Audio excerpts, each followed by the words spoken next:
Yeah, where you go? Yeah, well, we're going to give you a little insight to our upbringing and our growing up.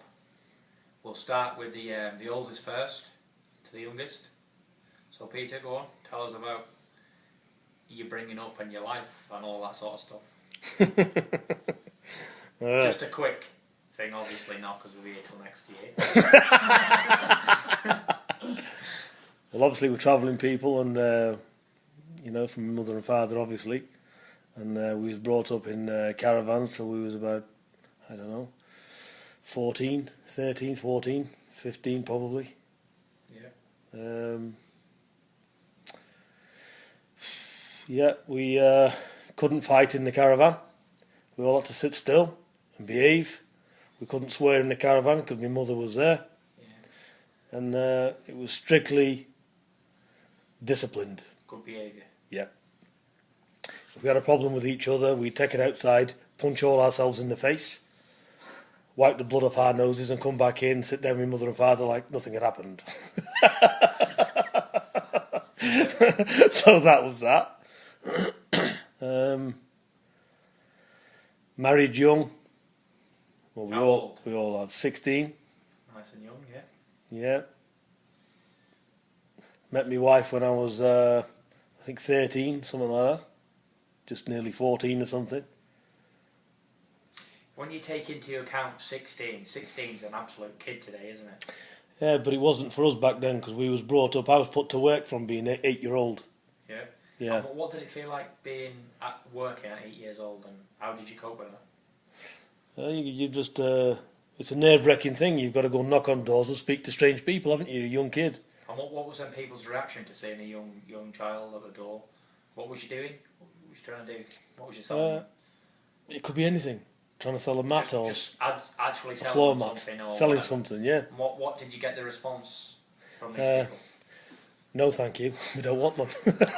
Because I know if some child come on my door and asked me, do I want to buy something, I'd definitely buy it, wherever it was, regardless. Yeah, because that's you, because well, not everybody's like that. But yeah, it was hard. We come from a poor family, but we always had food on the table, and my mother and father give us the best.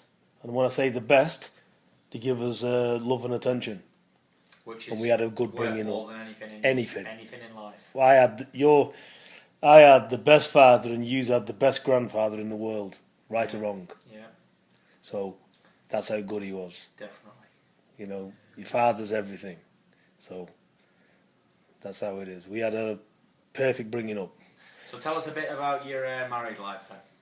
Moving on now from your childhood. Yeah, moving on. We decided to get married. You became a man very soon. Yeah. And so you're a married man now, 16, 17, responsibilities of a man 30.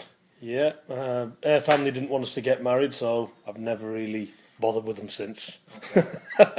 So we just got on and done our own thing. We started off with nothing, and we made our own way, me and her working together, hand in hand. And can you just tell people how important it is to have that partner who's there with you through thick and thin and pushes together as a unit? Well, over time, that loyalty becomes inseparable. Yeah. And that can replace being madly in love. It goes into something else. Yeah. And loyalty you just can't beat. Yeah. And, my family and my missus is the world to me because she's always stood by me when nobody else would. So you're in your married life. Now tell us about going from zero to hero. Like from having nothing, being poor, to driving Ferraris, Bentleys and Rollses. And how did that feel? And what type of achievement? And did you have a chip on your shoulder because you'd done that? and how did it feel to just be that man? Well, because I know there's plenty of stories, which we're not going to go into today because of the time on the video, but just give us a quick insight to how a man can feel when he goes from nothing to everything, having everything in the palm of his hand. Well, it's a nice, it is a nice feeling. And, but you get so as you don't appreciate it. Yeah. Yeah. And you take a lot of things for granted. Although you've worked hard for it, you can take a lot for granted, yeah. I know what you're saying. Yeah. And, you're just not bothered. So I used to have nice cars and let people run around in them. So I never used to bother running around in them myself. I got sick to death of them. Yeah. I'd rather run around in an old car or something, or go to the gym or something like that. I was always a lad of the street. So, never, even when I had money, I'd still be talking to the people, mainly my own family. Yeah. I never used to bother with that many people. So, when I had the money, I didn't live with it, like so a lot of people do. Yeah. It was like, it was there and it was good. You enjoyed it while it lasted. And then you look for other things, because you get bored. And that's where you get into trouble sometimes. We all learn from our mistakes. I don't think there's a man alive that doesn't make mistakes. True. So we're better people for them mistakes and we learn from them. And you can pass them mistakes on to younger generations so they don't make the same mistakes. Well, sure, I've made plenty. I'm no angel. And basically, I've got 6 kids. And I'm making sure that they don't make mistakes and turn in the wrong avenues where I've done. Yeah. I'd rather see them with nothing. So you live and learn? Yeah, I'd rather see them with nothing than live the life I've lived and put me family, especially me missus, through hell. So they're going to live a straight life and properly. And that's my achievement. That's mainly why I'm here today, to make sure yous make it. So that's enough on This Is Your Life. On me. I thought we'd done quite a good job there. You did, do actually. The video and start yeah. Okay. Yes. Okay. Who's next? I'll go next. That's no surprise. Go on. Or do you want you to go next? No, you go next. Let me hear your life's story. Because obviously, let me just introduce you. Obviously, I've been away quite a lot of years, yeah, and I remember you. Obviously, I was there when you was born. Yeah. Held you in my arms as a little baby, and along with your other brothers. And what else? And then I remember you being 5. How old was you when I went away? 5, 6? Yeah. Yeah. And you'd always be, everywhere me and your dad went, you'd always be in the back. And of all the others, he'd want to come. Yeah. And he'd be in the back and he wouldn't sit still because he was like a little monkey. Yeah. And he'd sit down in the back and all of a sudden his foot would be up in the dash of the of the car. And if it wasn't his foot, he'd be doing something else. Yeah. He'd have his arms around your neck or he'd be swinging in the front. So within 2 or 3 minutes, he had to be in the front. Even when you're driving, he'd be all over the dash. Couldn't keep still. Yeah. And then I seen him years later. How old would you be? 13, 14? Yeah, 13. 13? Yeah. And then I seen this young kid with a pair of trousers about 1 foot up his shins. When they was too small. on your dad's place, yeah? With a pair of pumps on. Okay. Yeah? This kid would be about 6'5", 6'6". Grown out of a pair of trousers yet at 13 years of age. And yeah, and that's it really. And then where do I know you from then? So yeah, as a young kid, and then he got into his boxing. And that's it. So over to you. That's what I remember of you. I'm just going to go right back as far as I can remember. But considering we're doing this as a Your Life for Team Fury website. My longest memory would probably be when I was about 2 or 3 years old.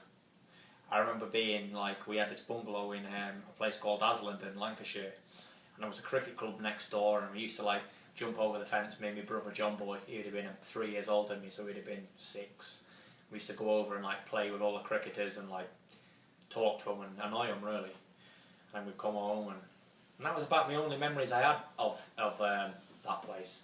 And then we moved to Manchester and there was lots of sheds and stuff that I remember playing in, and my dad bought this small holding type of place. What had been there was all sheds there, cattle sheds and stuff, and there was a field with chicken sheds in it and stuff. And I just remember always playing in them and smashing the windows and stuff like that, doing naughty stuff that I shouldn't be doing, which all kids do really. And I was always either a problem child or I was always a monkey of a child. I remember say someone would come down and I'd find a tin of spray paint and spray all the wheels of the car. Visitors. And lovely to come out and see that in your car, isn't it? Or like someone will come down on a big flash car and I'd be riding a bike right near it and pull beside it and stuff like that. So I remember always being a weakling as well. I was always like tall and thin and very scrawny. Like when I was like 3.5 stone at about 10-year-old or something like that. And 4 stone. And I never ever thought I'd be a fighter, not at all. I was always very shy and timid. And cry for anything. I still will now, actually. I'm very soft when it comes to like talking about families and old times and all that sort of shit. I can cry like that. Watching like movies and stuff can make me cry. Any sort of love. Or The Notebook. Yeah, I can cry over The Notebook, even though I've seen it now. Yeah. But that was about it really. We went to a little school round the corner, Style County Primary School. Wasn't many people there. And my brother John Boy was always a monkey as well. He was always fighting in there and whatever. But I never used to fight in school. I used to get beat up in school a bit sometimes, and I wouldn't fight back because I was a shithouse then. John Boy and Shane used to fight back for me, and my dad used to say, "Leave him alone. He's not a fighter." and that was it. And it turned out that I turned out to be the fighter at the bunch when I was the scrawny weakling who couldn't do much, and that was about it. I had a decent upbringing. It was just let me end it there. I'll start again. Yep. Yeah, as I was saying, I had a decent upbringing. We lived in a nice place. We was always I had a lot of cousins and things local. So we used to go and visit them and play games and all that sort of stuff, fight each other and whatever and climb trees and that. I suppose the child was just like a regular type of childhood. There was no fighting involved like boxing or anything like that. I remember going to the gym a few times in Liverpool with my dad, Franny Hans's gym. And I didn't used to train, I just used to watch and mess around in the changing rooms and just be a nuisance really. And he had 2 sons, 2 twins, and I remember sparring them and like I think they were like doing a bit of boxing at the time or whatever they were doing, and used to have some spars and that, and I was always like, oh, I don't want to go back to that gym now because I'll have to spar with these boys and they beat me up. And then I don't know what happened to me. I got to about 14, 15 and I was just like,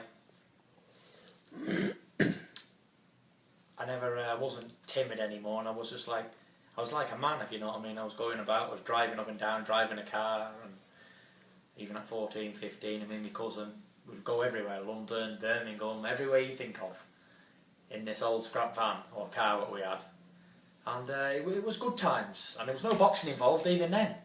I was out, I was going to parties, going in clubs and bars and pubs, all that sort of stuff, from a young age, 14, 15. And there was no interest in boxing. I always thought that I'd just turn professional when I was old enough, 20 or something, and be a professional boxer.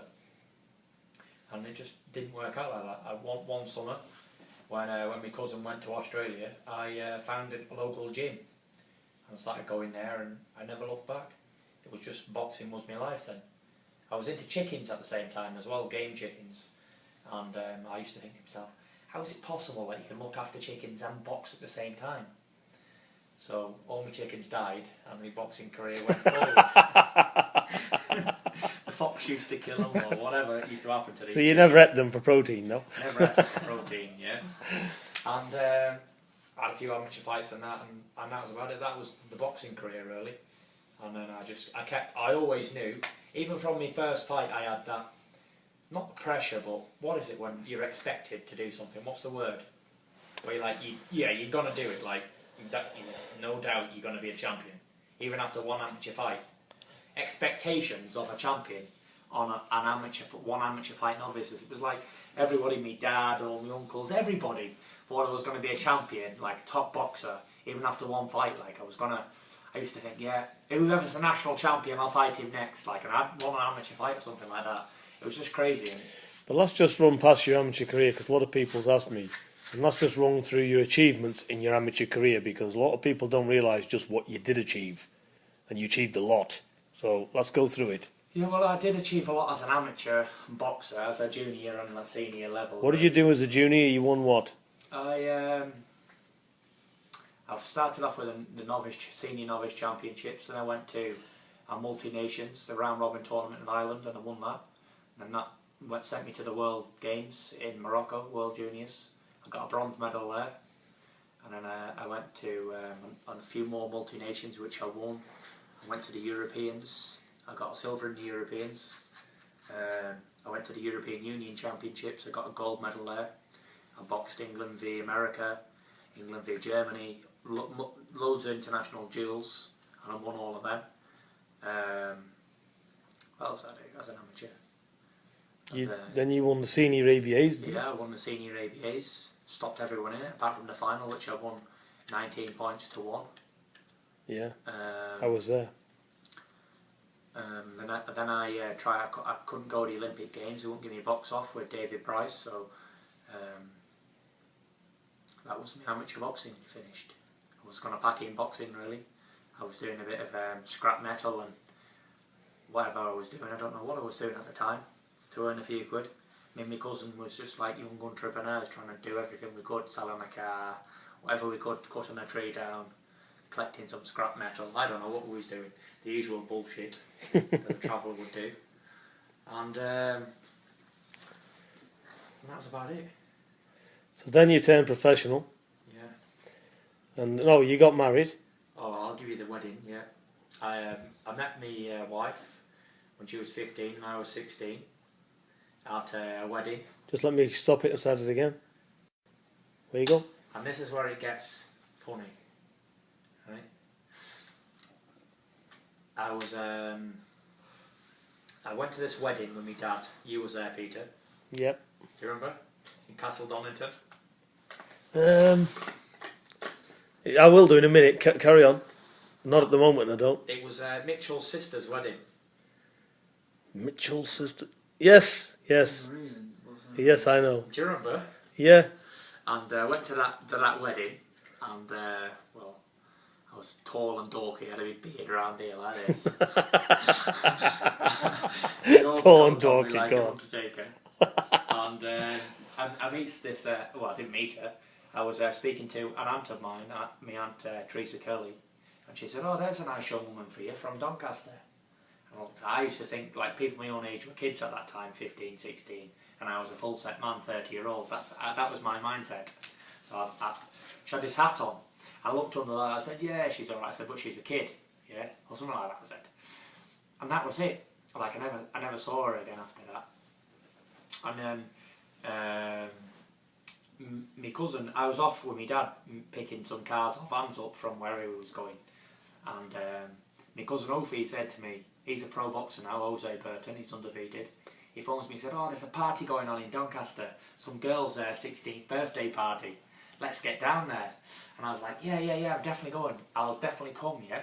I was 16 at the time, and I had no intentions at all of going, you know what I mean. I was miles away, I was about 100 miles away with my dad picking vans up, and Opie wanted to go, and he phoned me about 5 or 6 times, "You're definitely coming in, you're definitely coming." I was like, "I'm definitely coming, but still, I wasn't going to go. I was telling lies, yeah? And I was going to make an excuse that I would, well, whatever the excuse was going to be. And then I thought to myself, why don't I want to go to some young girl's 16th party where there's going to be a load of sorts there? What is ever up with me? I do want to go. So I phoned him and said, "Yeah, I'm on my way, I'm just getting it dressed and I'm coming, yeah?" So I went down, picked him up, shot through to Doncaster, and it was the same girl that I'd met previously at the wedding, I never spoke to. And it just went on from there, really.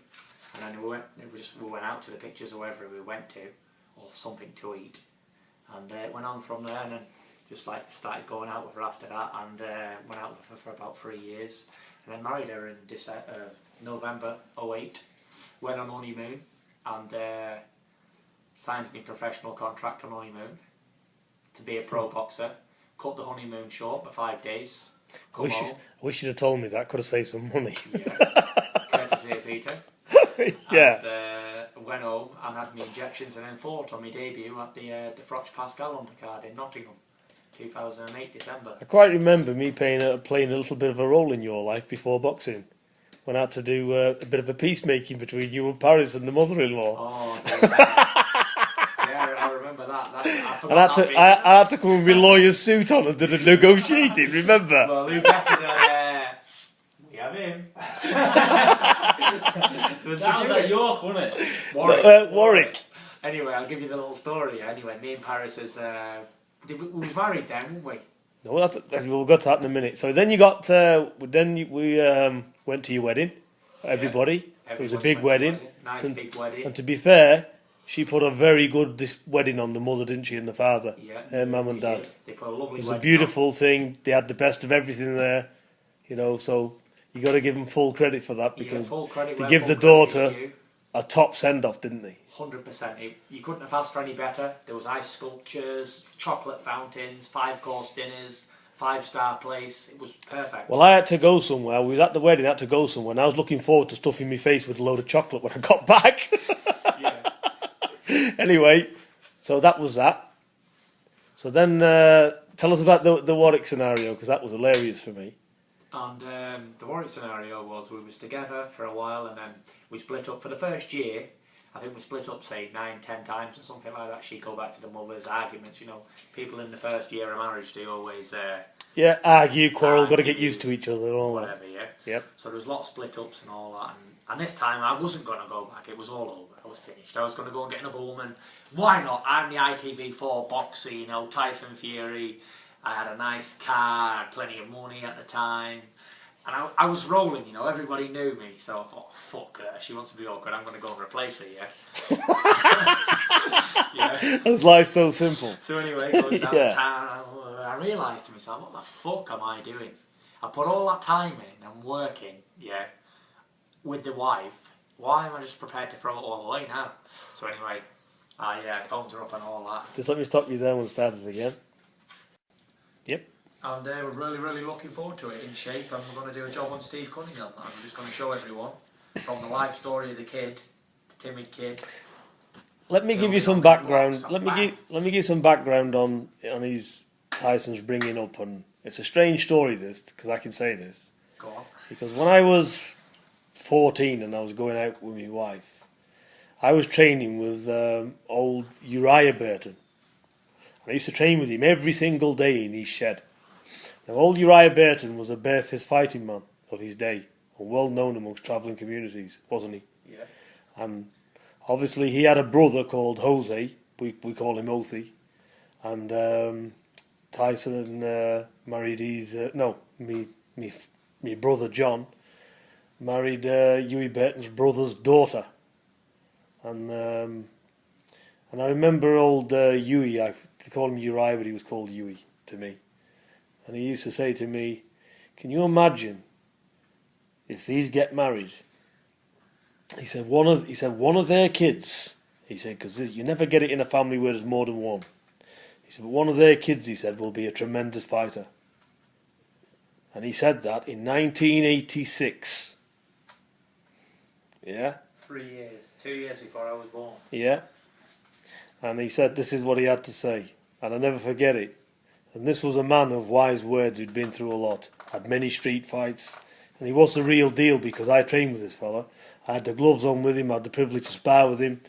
And learnt a lot from the old boy. And he was a very... Well, I'd say he'd have to be one of my heroes, he would be, as a young lad growing up. Yeah? Yeah, because he spoke a lot of sense. And I was with him 24 hours a day. Well, except the bedtimes. But I was with him from 5 in the morning training until 10 o'clock in the evening. We'd eat together, feed the horses. It was always up and down. Yeah. And he was proper old school fighter. And he used to train with a fella called Jock McAvoy. Yeah. The Rochdale Thunderbolt. That's right. Was he a light heavy or something? Middleweight. And he used to spar endless rounds. He could fight. And he was doing this sparring in his 40s. Then. So he was a serious fellow. And then and his brother Othie was also a good fighting man, wasn't he? Yeah. They both was. Yeah. They both fought up and down. I don't know of any travelling men that beat them. No. At all. And then they all had. He had a lot of sons, Othie, and we all got together, and that's it. We've all had kids, and my brother married his daughter, and here comes Tyson. Exactly what old Hughie Burton said. So he wasn't wrong. Coincidence, isn't it? So he predicted the future. He's been dead now a lot of years. 1988 or 89? Something like that, 87. Yeah. 87, so yeah, 86. He died when Justin was born, Wow. 1987. There you are. So that's So he predicted my future a year before he died. even before he was born. Yeah. So amazing. So that's that. Anything else you got to say? Believe in the Lord Jesus Christ and you'll be saved. Yeah, there's that. But you could definitely say you've got fighting in your veins from both sides of the family. Yeah, from both sides of the family, and if I can't fight, then nobody can. Very true. All right. Well, I'll start with your much experience in life at 18 years of age. Oh, I don't have stories like that long. Your story will last about 60 seconds. No, it won't actually. Go on, Hughie. I should start. How far do you remember back? Because I remember you coming to see me with your mum, and obviously when I was incarcerated. That was when how old would have been there at one? Yeah, from a baby. I went in when he was I just turned one or something. no 2.5 weeks old. I got arrested when you was in the hospital. She just had you, and yeah, used to come and see me all through being a baby on the visits. And then I remember having a picture took, which I posted, what people seen with your hands up. Yeah. And you was shaping up with your dad, wasn't you? I remember, yeah. And you'd be about 4 there. So take me from there, because I was still away. So from being 4, take me from there then. 3 and 4. Was we in the Lake District then? Yeah, That's right. you was in a Windermere in a cottage, because your mother, she had 5 of yous then. Sissy wasn't born, obviously. So there was you and your 4 brothers and sisters, and she lived up on her own in the Lake District, because I was in serving a sentence up in Frankland in Durham, and that was closer, wasn't it? So that's why you was there. Yeah, I remember we used to be in a little cottage there, and we used to have a picnic outside, and my granddad used to come down. Yeah. I think it was my birthday or Joe or Peter's, one of the other. Yeah. Yeah, we always, your granny and your granddad would come down. We Just let me stop it here and start again. Yep. And we're really, really looking forward to it, in shape, and we're going to do a job on Steve Cunningham. I'm just going to show everyone from the life story of the kid, the timid kid. Let me give you some background. Let me give some background on his Tyson's bringing up, and it's a strange story this, because I can say this. Go on. Because when I was 14 and I was going out with my wife, I was training with old Uriah Burton. And I used to train with him every single day in his shed. Now, old Uriah Burton was a bare-fist fighting man of his day, and well known amongst travelling communities, wasn't he? Yeah. And obviously he had a brother called Jose, we call him Othie, and Tyson married his, me brother John married Hughie Burton's brother's daughter. And I remember old Hughie, I call him Uriah, but he was called Hughie to me. And he used to say to me, can you imagine if these get married? He said one of their kids. He said, because you never get it in a family where there's more than one. He said, but one of their kids, he said, will be a tremendous fighter. And he said that in 1986. Yeah. 3 years, 2 years before I was born. Yeah.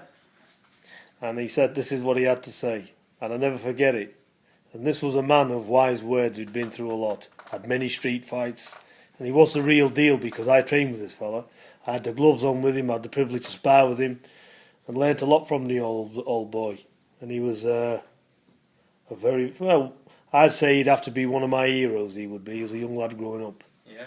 Yeah, because he spoke a lot of sense, and I was with him 24 hours a day, well, except the bedtimes. But I was with him from 5 in the morning training until 10 o'clock in the evening. We'd eat together, feed the horses. It was always up and down. Yeah. And he was proper old school fighter. And he used to train with a fella called Jock McAvoy. Yeah. The Rochdale Thunderbolt. That's right. Was he a light heavy or something? Middleweight. And he used to spar endless rounds. He could fight.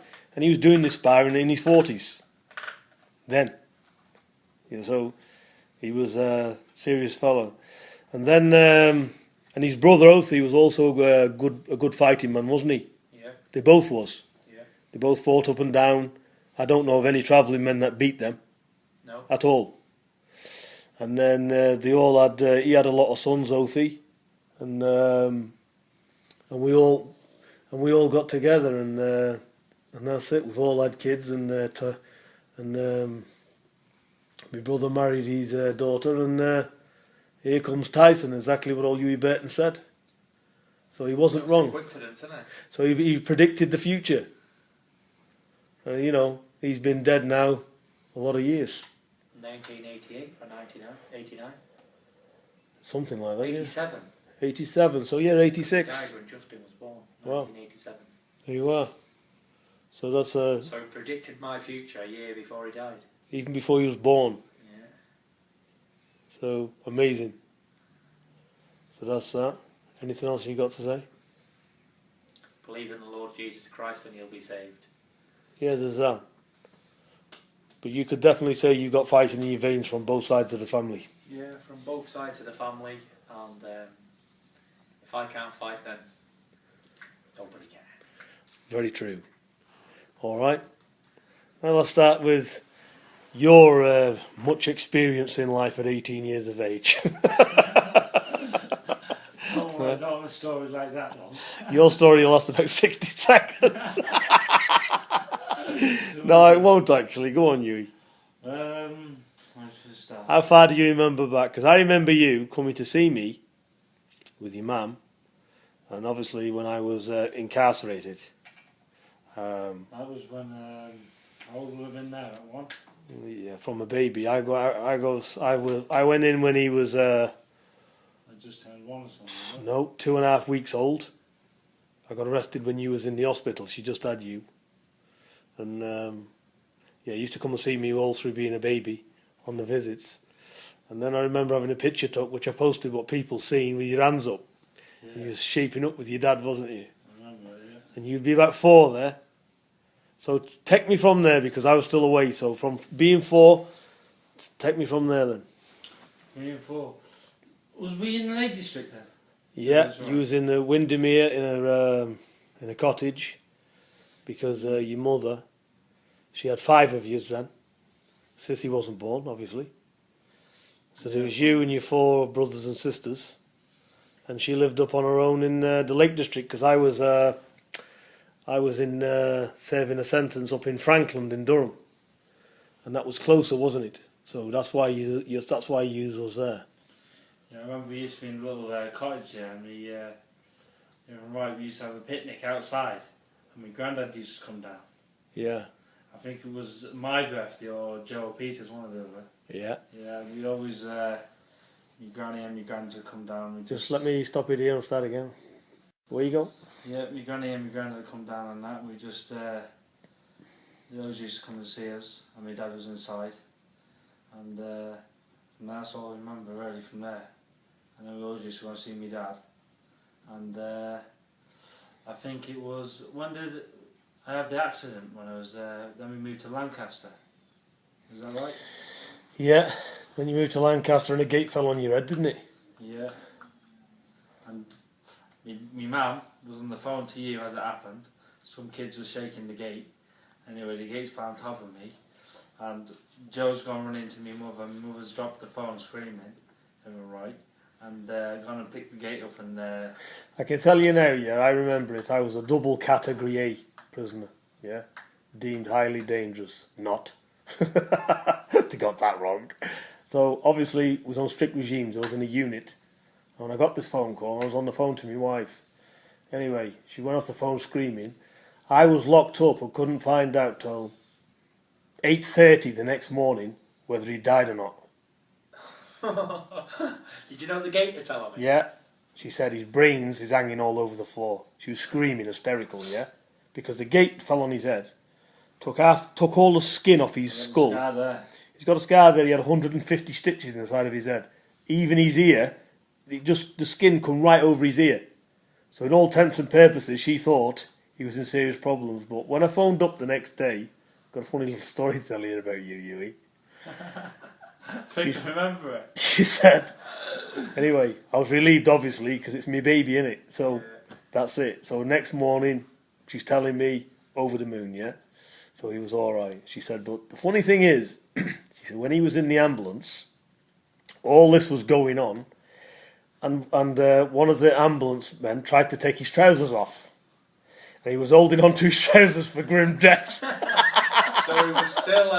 So he was still a little bit, how do you call it? I wouldn't say homophobic. I was going to say that. But yeah, so Hughie didn't like anybody to see him in his underpants, even from being He was aged. very bodily shy, we're going to say. Yes. And he still is today. Because every time I ask to have a look at his... he always says no. Go fuck yourself. So that was a funny little tale there. So okay then, Hughie. So then you got repaired up and you was back playing again. So take me from there. What happened then? Oh, and then what happened then? I think it was a few months later or something. My brother Joe came through the stable doors. Right, Joe said, "Climb over there and get through and open up the other side." Anyway, I've gone up, yeah. And Joe's like, "Over you up," and he pushed me right through the door. Anyway, I landed right on my arm and broke my arm. And Joe said, "You okay?" And then he's run to my mother. Hughie's broke his arm. I didn't do nothing anyway. My mother's had to run to hospital then, and then I had a broken arm. That was in the Lancaster house. Yeah, then I remember another episode where your mum come and see me, brought you on a visit, but you would be 12, 14 month old. And you put your two hands in the bathtub of scalding water. Yeah, I remember that, yeah. Well, you wouldn't remember it because you'd be too young. Yeah. But that definitely did happen to you, so that's that. He's been a bit accident prone, as Hughie. And then when I came out, we were still living in Windermere, I think 2000, 2001. You bought me an orange bike. Yeah. And then the next thing, I heard screaming and shouting, yeah, which would be from his brothers and sisters outside, comes in. Hughie's got little bits of grit of the road implanted in his face. He's come off the bike and put about, 12 stitches in the top of his face. There was what I'd done, yeah. There was, you know where the house was? There was a big hill like that, wasn't there? Yeah. Going up, I thought it'd be clever and go straight to the top. And as I was coming right down, there was one of them yellow bumps. Yeah. Yeah. As I hit the yellow bump, I hit a car mirror at the same time. Anyway, flipped over the handlebars and landed flat on my face. So you see all these scars here on my face. That's an old stone stuck in my face. And I was walking down the hill and there's everyone screaming. Yeah. So what it is, when you see Hughie in the future in his boxing career, you see him. His face. Yeah. And also you see him taking some heavy shots. It's no wonder because he's been brought up tough. Because he's been in and out of hospital on numerous occasions as a little boy growing up. So go on. Just hang on. I'll end it started again. Yep. Went from the Lake District to, yeah, I think you got then, and then we went to Spain. Yeah. We've travelled all over the world. And then in Spain, Joe used to do the boxing with Peter. That's right, because he would be 10. Yeah, I'd only be young then, wouldn't I? Yeah, well, 6. Something like that, 5 or 6. Used to do the boxing with Peter. I used to watch. You always just do a bit of the pads with us and that. And when you used to go on the long runs and that, I've always used to come with you. And then from there, how long did we live in Spain? 2-3 years? Yeah, From 2002 to 2005, yeah, so 3 or 4 years, I think 4 years in total. Yeah, we always used to go on quad bikes and that, where we had the villa. Me and Peter and Joe on the bikes. I remember he took you on the back, didn't he, Peter? Yeah, that's another story, go on. And then from there we went back home. And then we had the Utri House place, didn't we? Yeah. And then from there I got into boxing. Me dad and that used to do training with Peter, and he used to go on the runs down to the roundabout. And one day I asked if I could come with him, and yeah, ever since then I was doing the run with him, and he couldn't believe how far I could run. And he used to do the distance without stopping. Yes. I remember that. 6 miles. Couldn't believe it. The little kid. And then from there, he used to take me more on the pads and that, and then I think you went inside again, didn't you? Yeah, I went in 06, yeah.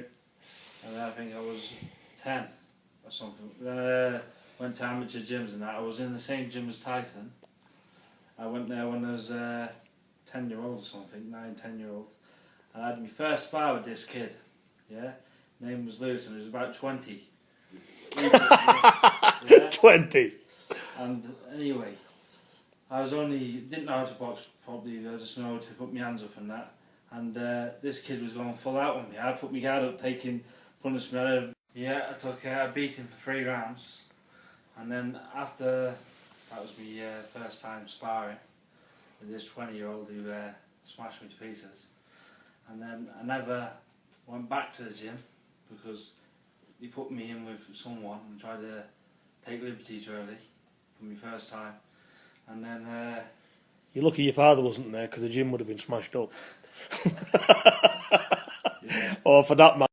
Yeah, so as you can see, you know, certain people will take liberties with young kids when the parents or guardians are not there to watch over them. So, you know, both of these young lads that are hard bringing up, because at times fathers has not been there for different reasons. So, you know, advise all people to go keep an eye on the kids when they go into these boxing gyms, because liberties will get taken, and they can put you young kids off boxing for life when you put them in over their head and give them a beating, because they're learning nothing, and liberties do get taken with children.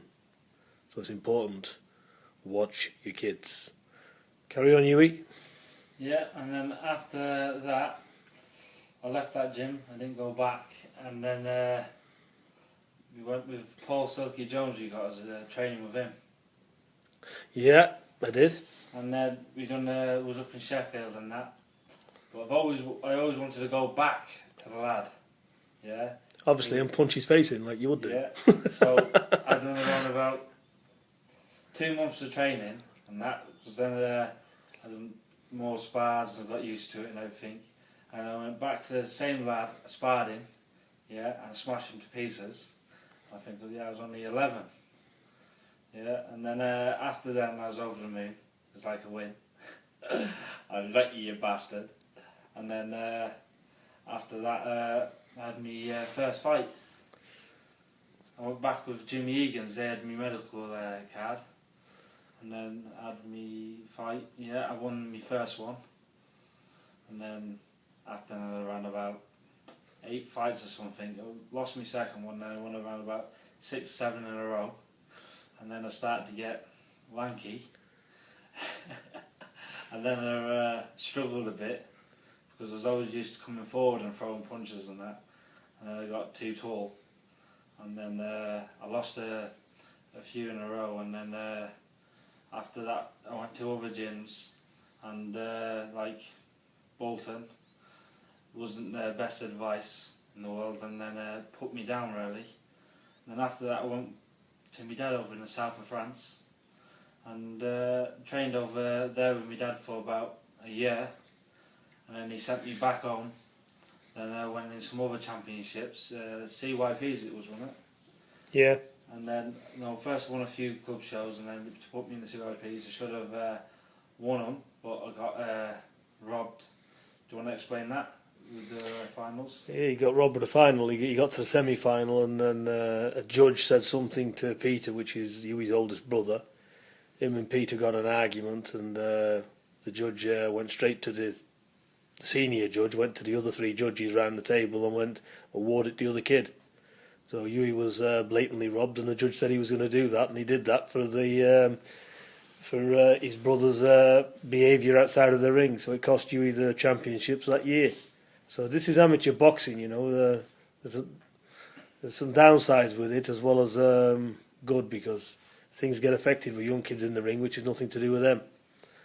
But not criticising amateur boxing, because without amateur boxing, they wouldn't be where they are today. But things do happen, strange. So yeah, move on from there. Yeah, then I was in these other gyms. Then Bolton always had my card, but then I left there from the training because it was always knocking me backwards. And then after then, I went to the Doncaster. I used to travel up there nearly every day to Ian. Used to train up there, and then I see an Alcock, Doncaster, isn't it? yeah. Hello, Ian. Hello, Azza. I used to do a lot of training there. And Good friends of ours, them. Yeah. They used to give me loads of sparring and everything. And then from there I went to Nicky Manners in Leeds. Yeah. So I always used to travel back and forwards all the time. Different places every single day. Either Doncaster or Leeds. And then I went in the ABAs, was it? Hmm? And I think I went there and I got another bad decision, but still I wasn't there at my best either. It was something to do with the trainers, and that was in the opposite corner, what should have been in mine. Remember, what's his name? I don't even want to discuss him, but anyway, that's he didn't. Well, they do what they do, but they can't. They can never do wrongs twice, can they? So anyway, move on. And then from there, yeah, you could see I wasn't happy, and then you just said to me, come over here and I'll train you full time myself. Forget all the amateur shit, yeah, because they're only guiding you in the wrong path. So come over here to Spain, you was at the time, and you said you'll train me full time. And I went over to you, and then since then, in the amateurs, I've never lost a fight, I've never been wrong. I don't think it's about being world-class trainers and grandmothers, whatever it's going to be. When it's your family and you care for your kids, and that's why these are doing so well, because we're all in each other's interest. And family is more powerful than anything. So when you want something and somebody wants to achieve it and you can help them do it, then do it, because strangers will just never help you like your own family. And in boxing, strangers as well, they're out for gain. And you know, we don't share the same interest. We're passionate in what we do, and that's why these are going to the top. Carry on, Hughie. Yeah, done a solid year training with my dad, and then I moved up to light heavyweight, wasn't it? Yeah.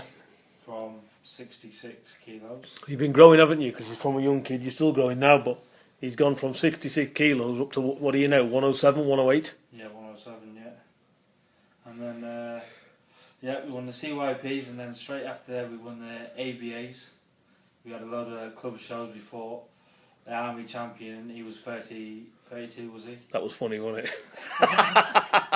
There's me, we comes back from abroad. There's me, Tyson and Hughie, yeah. The team. You know that fight though, got called last minute, yeah. We done weights in the morning, yeah, done a training session, then we had sparring, and then we went for the fight. So he gets there, and there's a kid there, he's at the army, some army champion, and Alvin Finch says to me in the changing rooms, he went, "Are you sure you want this fight, Peter?" He said, "Because this kid, he's won a straight 12 fights, and he's KO'd 8 in a row." And I said, "How old is he?" He said, "Well, he's only 32. I said, "What?" Hughie was 17 then, wasn't he? Hughie was just turned 17, yeah. So The first 4 rounds. his first 4 rounders, yeah. So anyway, we looks at this kid and he comes over and he's built like granite. He's a big lad. He's like he had on his back of his t-shirt, Price 91 kg. If you're listening to this video, Price, yeah, you'll remember Hughie. So anyway, Hughie was 82 kilos. So Hughie was giving quite a bit of weight away. One looked a full set man against a child. Anyway, Hughie got on his bike and used his boxing, and won a unanimous 4 rounds, and that was his start. Glad to get that one out of the way. Yeah. Mind you, he did it you with the right Hughie, didn't he? And nearly put you into Christmas. No, he fucking stood on me foot. So that was that. So yeah, we fought a black kid out of Bury, and then he had something knockouts as well, didn't he? He was like a little haymaker. Yeah. Stopped him in the 3rd round, didn't I? Yeah.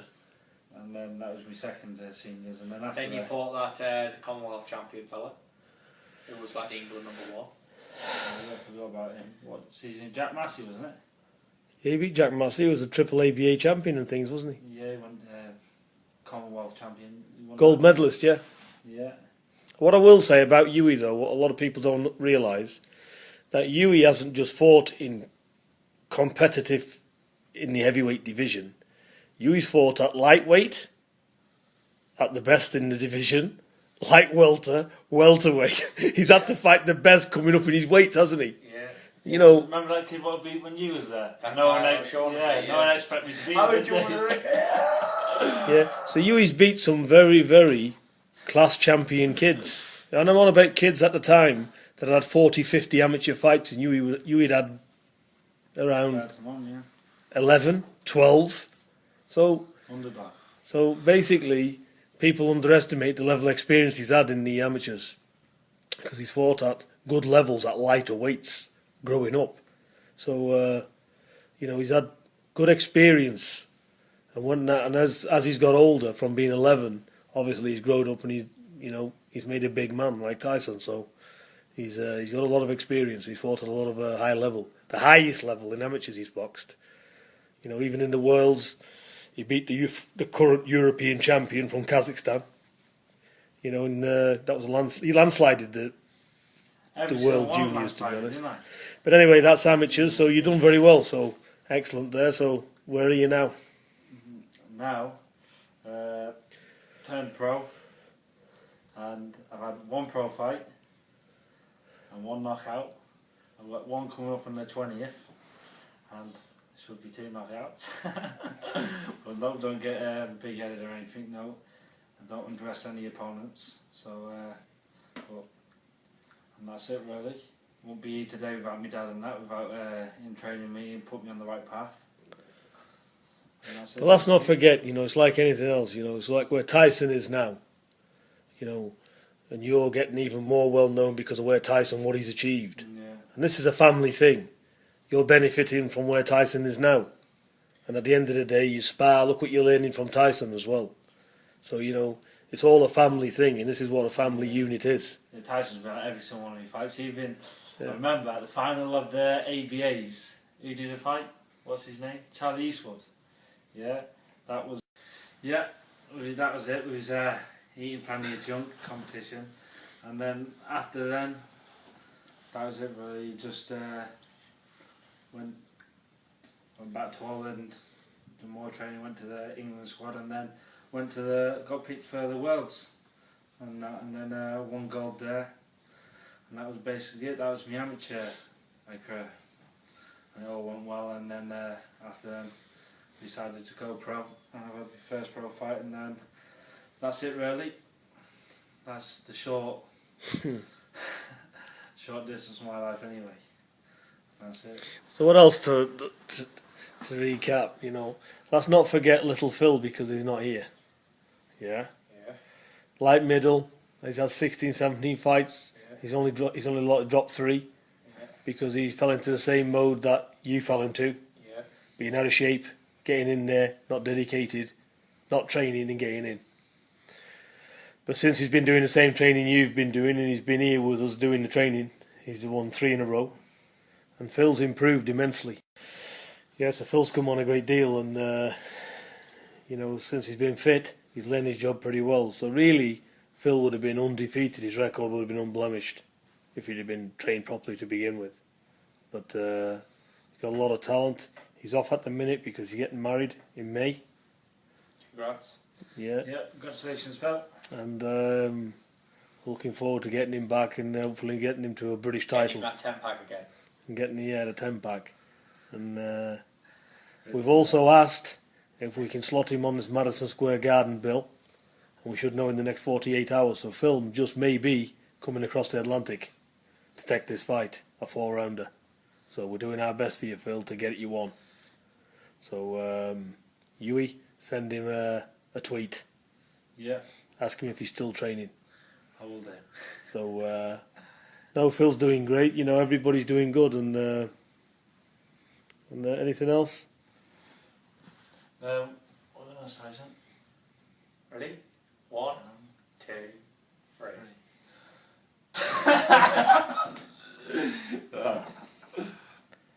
Yeah. Ready? 1, 2, 3. We are Furious 2. And you're watching Team Fury Boxing. I didn't know you were going to say that. .com.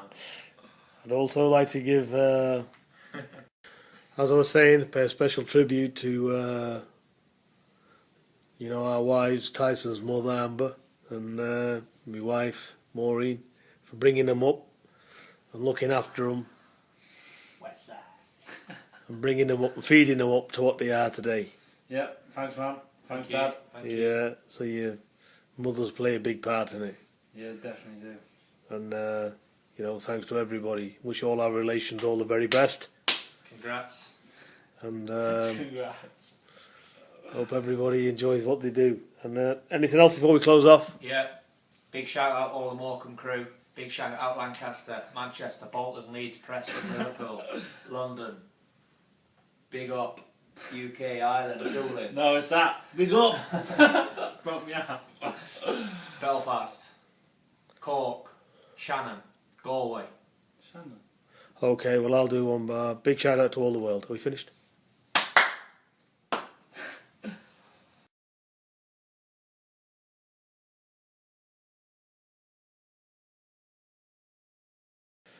Good evening, everybody. Last day of training today. Now we're relaxing after a hard, successful camp. And we're going to do this very, very serious interview between Tyson and Hughie, because we've got some very serious things to discuss. And I'll just pass you over to Me. Tyson. Where you go? Hello, good evening everybody. It has been a really tough camp and we've put a lot of training in. There's been a lot of shit go down and I'm not even going to go to it. It's been perfect, we've done a lot of running, a lot of jumping, a lot of skipping. Besides that, that's just minor stuff, boxing and all that. Today's topic is going to be finding Hughie the perfect lady. Because, listen, we're not idiots, We know tarts are 10 a penny. You can find them in every street corner, Especially when you look like this and you've got a body like this. Then it doesn't become easy. It becomes easy to get these, women. What Hughie's after is someone respectable, decent.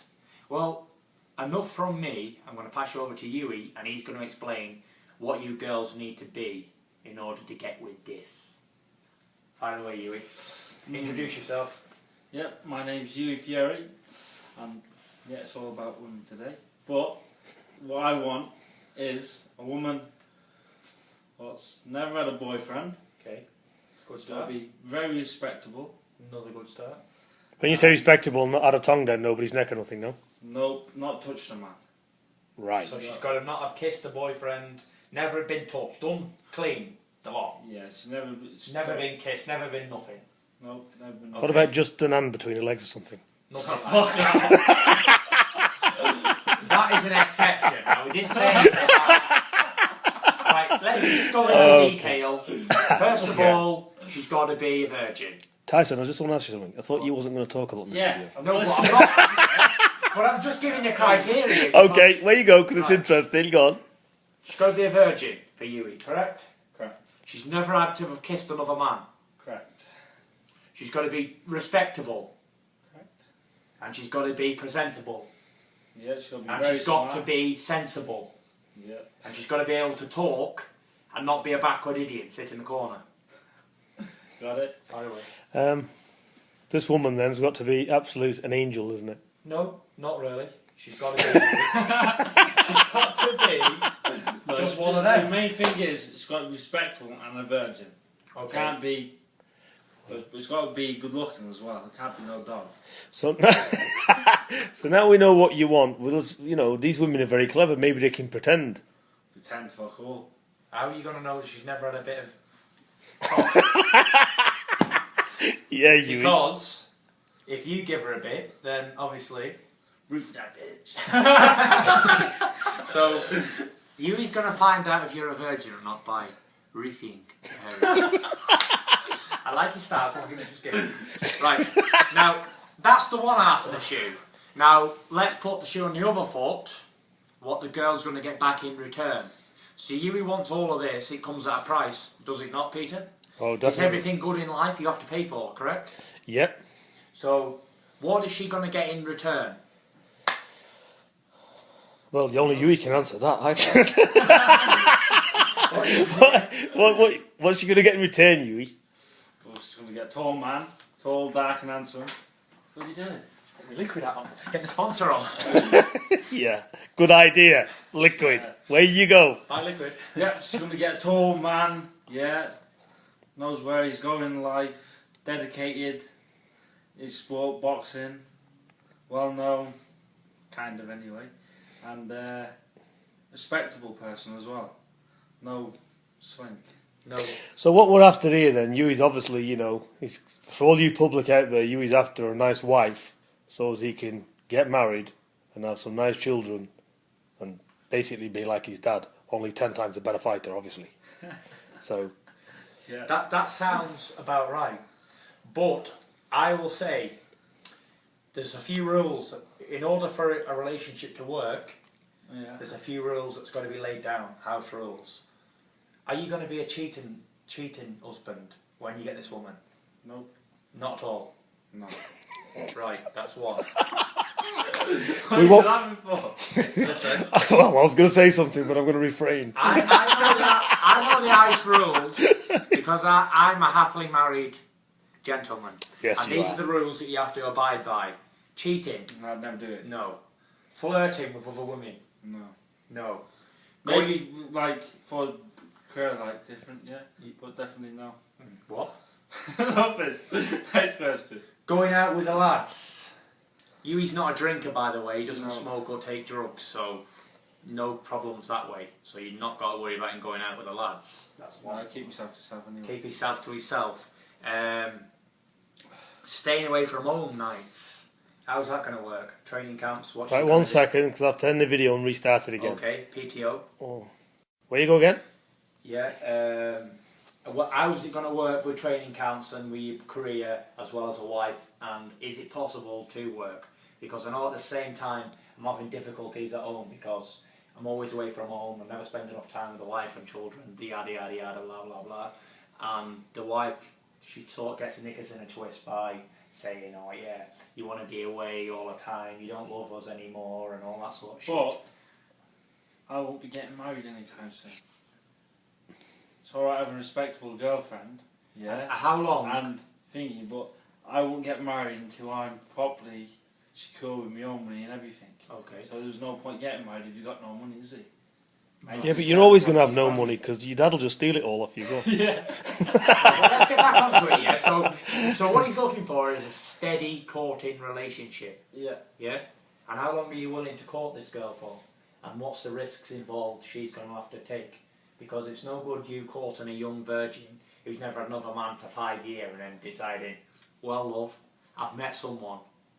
You know, you just wasted 5 years of a young woman's life. No, it's not a good bet. She's a respectable woman, right?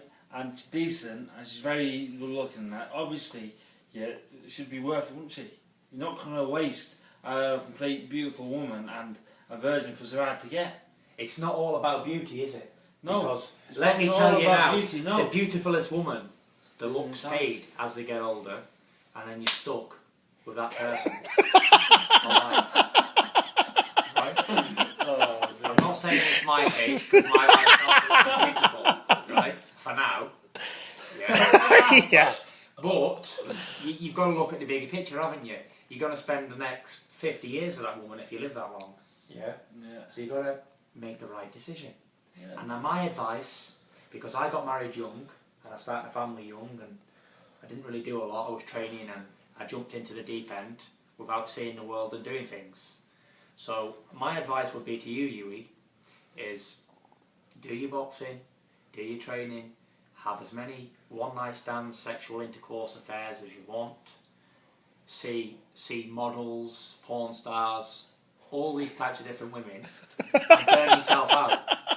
Yeah? Because you have the big urge to do it when you're married. Is this what you have, Tyson? Yes, I have this urge. I have to restrain myself from doing all this thing because I've got a wife at home and 2 children, and it's not nice to do all that sort of shit. So, of course, But even if you expose yourself, no matter what, any man will always have that urge. listen. Because you won't be a man if you wasn't. Yes, but listen, we all know The message men I've and all heard that. for men. Listen, right? Do all your partying and all your going out and messing around women, and then find yourself that young woman. Not now. I've made a decision. I've come up with a conclusion. If you are that young girl out there, we're not looking for you. We're looking for your little sister. Because you're going to be too old by the time he's ready to settle down. Yeah. So your little sister will be just the right age. When you is 30, she'll be, how old are you? 20? 18? Yeah. And there you have it. That's the topic of the day. Can I interest you in anything else, Peter? So what are you trying to say? Can't have a girlfriend until 30? Well, no, until you, like you just said, he wants to be properly whatever on his feet and doing his own thing. So until that happens, it's no point in getting a steady relationship and ruining people's lives, is it? Just keep doing what you're doing, having plenty of sex and all this type of stuff for the next few years, until you know where you're going and you know your direction in life and where you're going to be and what you're going to do, and then sort that out. That's A fella advice. said to me once, walking round a yard, so many years ago, when we was bored and couldn't get out of the yard. We had nothing else to do. Yeah, exactly. Yeah. And he said, I said, what do you think of these women? Well, he said, why have meat pie when there's steak indoors? And that sums up loose, cheap women against quality goods. Exactly. What are you going to pick, a fillet steak or a beef burger. Beef burger. Depends what you fancy at the time. Unless you're a vegetarian. But it's hard for men. Especially men like us who's like manly men and we're not like under the thumb or anything. We're in control, red-blooded men. Women's got to appreciate that men will always look at good-looking women because that's what's in us to do. And we can't be held responsible for our actions. It's probably we don't want to do it, but our bodies do. So,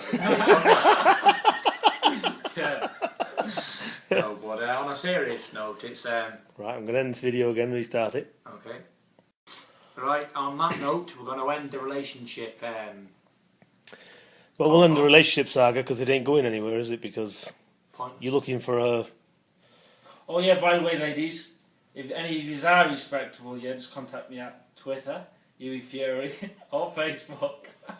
Yeah, best contact the dad first so I can vet you first.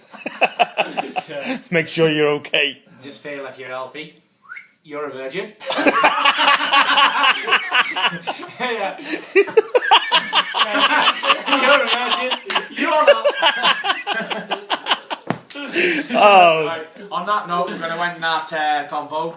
And what else would we like to talk about, Peter? Considering we're on an open conversation Q&A. We can talk about... I don't know. What is it to talk about? Where do we see ourselves in 5 years? That's always a good one. Yeah, you can go on with that. Okay, I'm going to ask you first. Where do you see yourself in 5 years? Myself. And give us your age. Introduce yourself. Obviously, father, uncle. Behind the camera. Go on, yes. 45. Yes. 1968. Born. Right.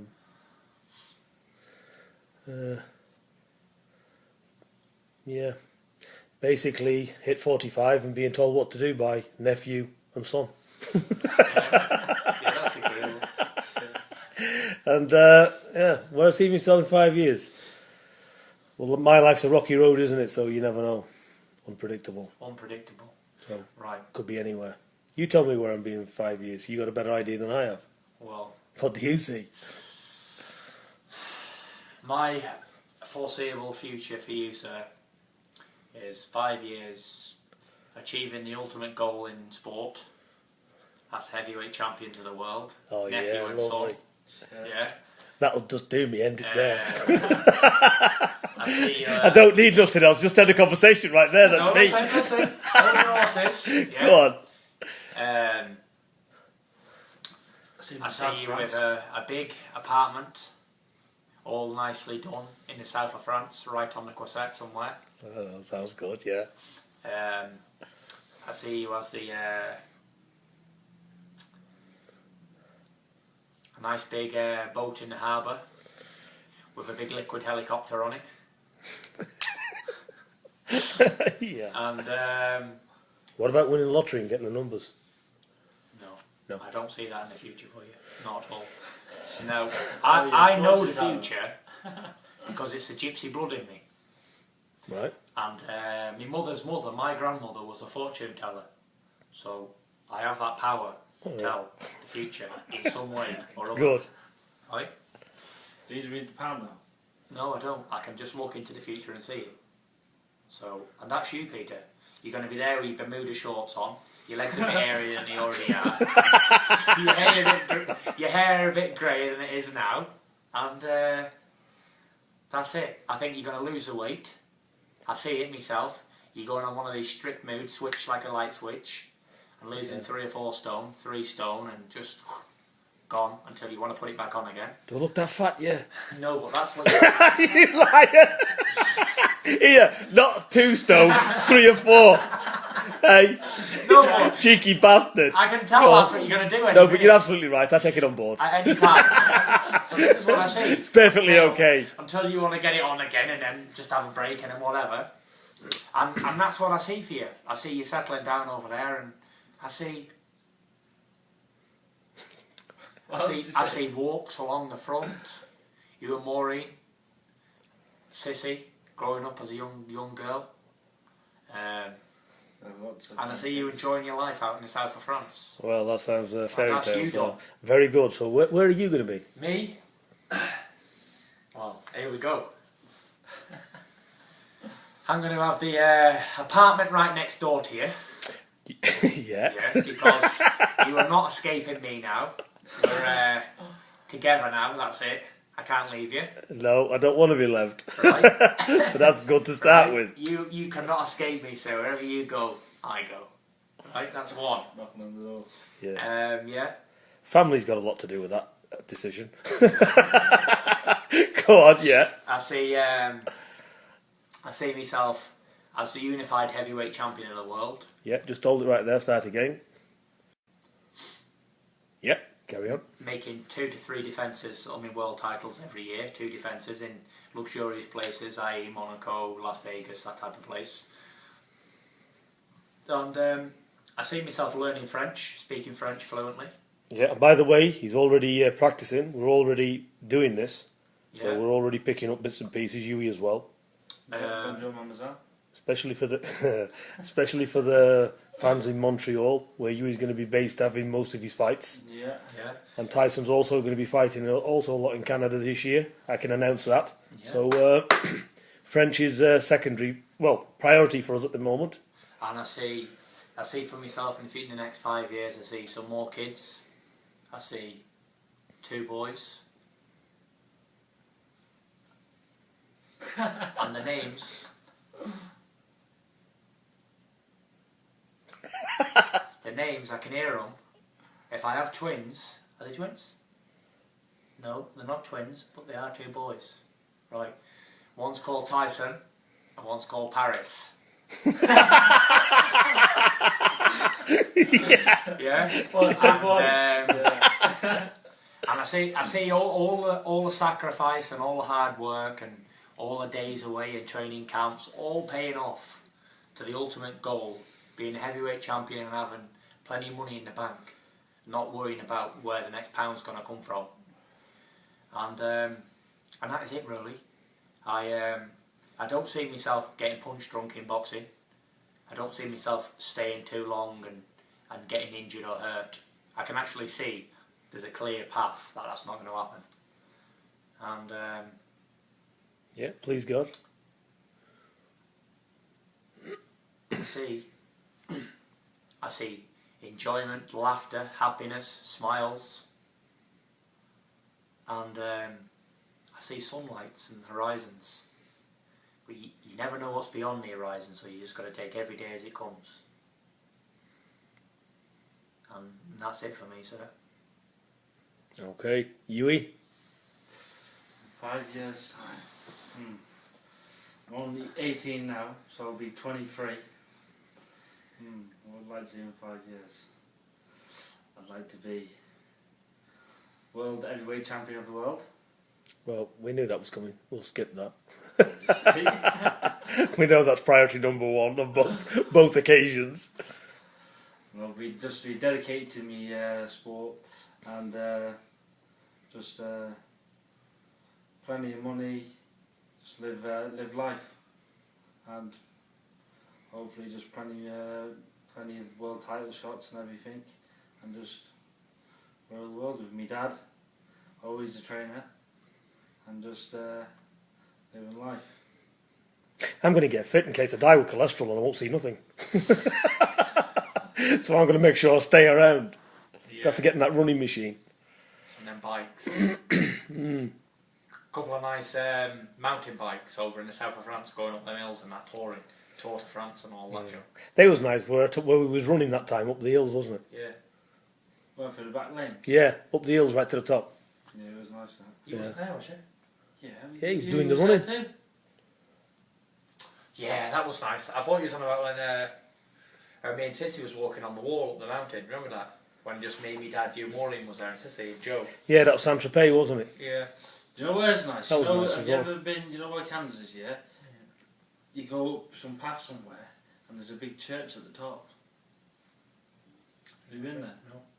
You know what I mean, don't you? There's a church at the top and you look over and you see all of Kansas and that. Yeah, it's just where, you know the steps are, you run up. Yeah, it's just further Just up, further up there.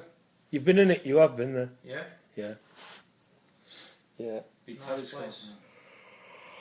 That's the plan this year. I'm going to get myself a Fiat, because I can't afford a Ferrari, and I'm heading to the south of France. I'm going to find myself a nice little apartment, nice and cheap and cheerful, and do the training out there all summer. Just enjoy the good weather and the climate and the capability of us being out there and being able to be there. You know, very fortunate, because there's a lot of people who never get to see anything like that. Total beautiful place to be. Right, Spend time. Find myself a French woman. You never know, and if you learn French, then good. But you've got to stay here, because you live in Montreal. Yeah.